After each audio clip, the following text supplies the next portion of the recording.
Assalamualaikum warahmatullahi wabarakatuh. Alhamdulillahirabbil alamin wa bihi nasta'in ala umuri dunya waddin wa ala alihi wa sahbihi ajmain. Amma ba'du. Semangat pagi anak-anakku sekalian kelas 8A sampai 8K.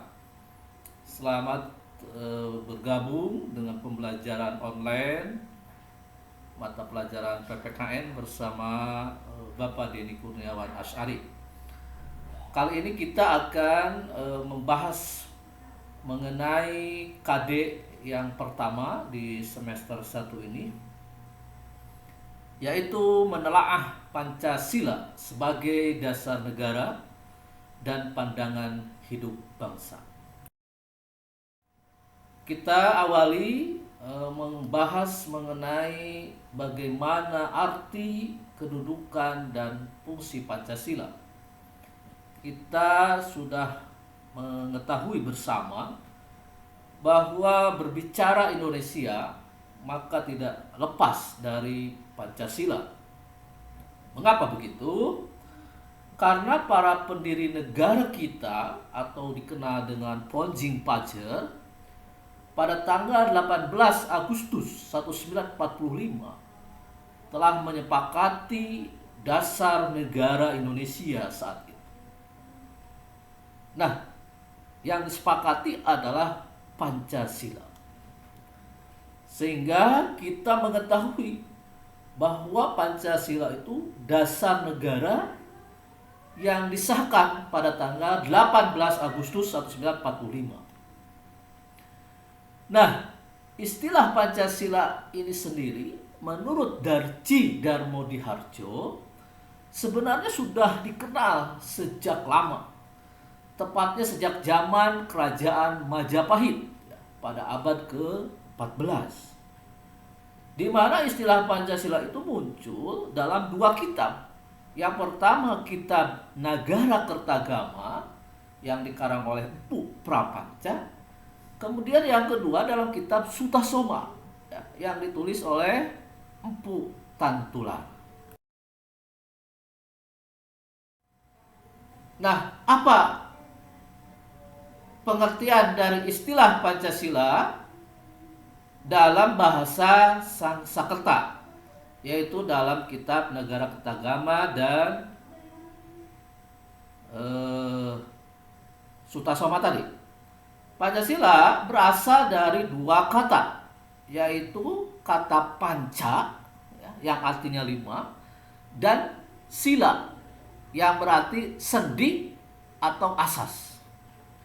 Sehingga dari asal-usul kata ini dapat kita pahami bahwa Pancasila itu berarti batu sendi yang 5, atau juga berarti pelaksanaan kesusilaan yang 5, atau dikenal dengan Pancasila Krama.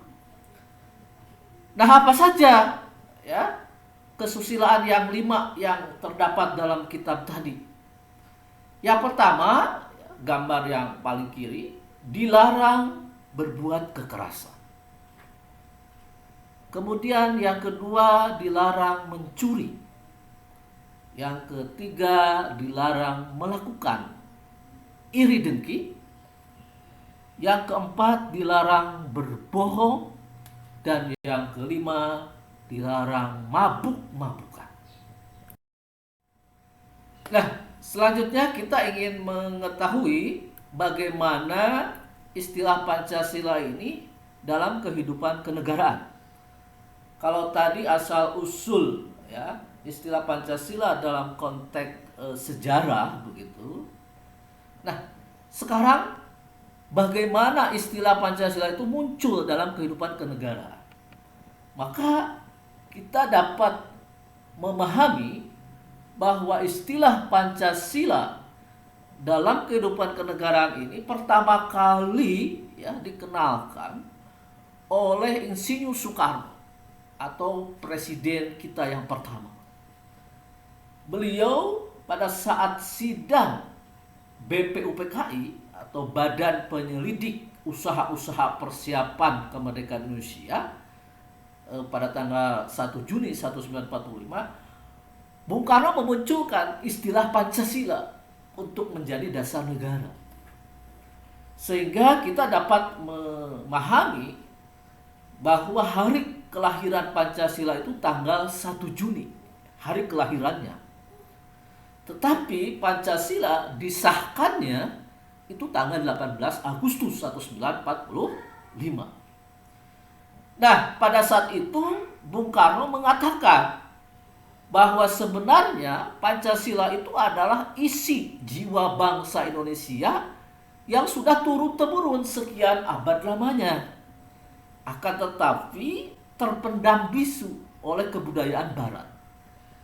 Nah, dari apa yang disampaikan Bung Karno ini menunjukkan bahwa Pancasila itu merupakan sesuatu yang sudah lama ada di negara Indonesia. Digali ya dari bumi Indonesia, dari masyarakat Indonesia. Selain Bung Karno, tokoh lain yang mengemukakan ide gagasan mengenai Pancasila adalah Muhammad Yamin. Kita tahu Muhammad Yamin adalah salah satu tokoh yang ikut mengusulkan dasar negara pada sidang BPUPKI. Nah, menurut Muhammad Yamin, Pancasila berasal dari kata panca yang berarti 5 dan sila yang berarti sendi, atas atau alas ataupun dasar, atau peraturan tingkah laku yang penting dan baik. Sehingga menurut Muhammad Yamin, Pancasila itu adalah 5 dasar yang berisi pedoman atau aturan tentang tingkah laku yang penting dan baik. Selanjutnya, bagaimana atau apa fungsi dan peranan Pancasila itu? Kita dapat mengetahui bahwa Pancasila menurut TAP MPR nomor 3 /MPR tahun 2000 tentang sumber hukum nasional dan tata urutan perundang-undangan, Pancasila itu berfungsi sebagai dasar negara. Sehingga ketika Pancasila dijadikan sebagai dasar negara ini, maka Pancasila digunakan sebagai dasar atau pedoman untuk mengatur penyelenggaraan ketatanegaraan negara yang meliputi bidang ideologi, politik, ekonomi, sosial, budaya, dan pertahanan keamanan. Artinya, dalam mengatur negara, dalam mengatur masyarakat Indonesia, yang menjadi pedomannya adalah Pancasila.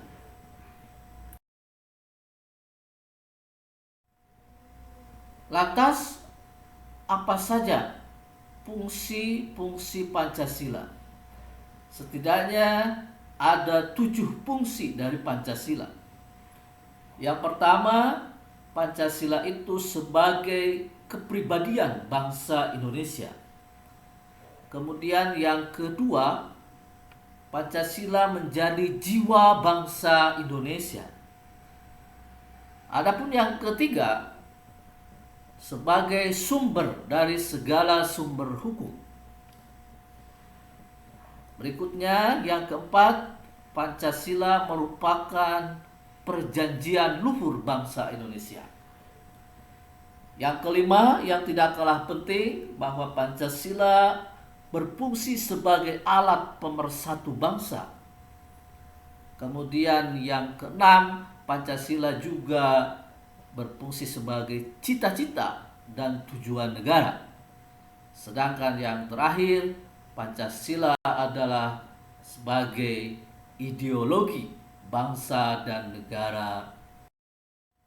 Nah, demikian tadi kita sudah membahas tentang bagaimana arti dan kedudukan fungsi Pancasila itu.